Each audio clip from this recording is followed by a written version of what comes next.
O'zbekiston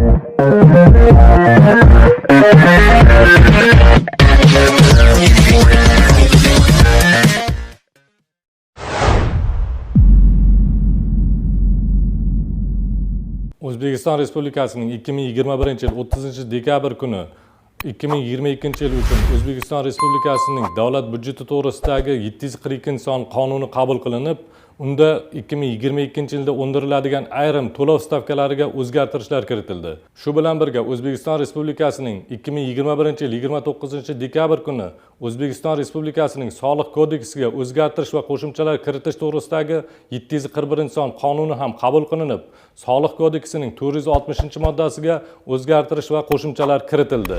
Endilikda ushbu qonunlar bilan kiritilgan o'zgartirish va qo'shimchalarga muvofiq 2022-yilning 1-yanvaridan boshlab avtotransport vositalarini davlat ro'yxatidan va qayta ro'yxatdan o'tkazishda yig'imlar undirilmasligini ma'lum qilamiz.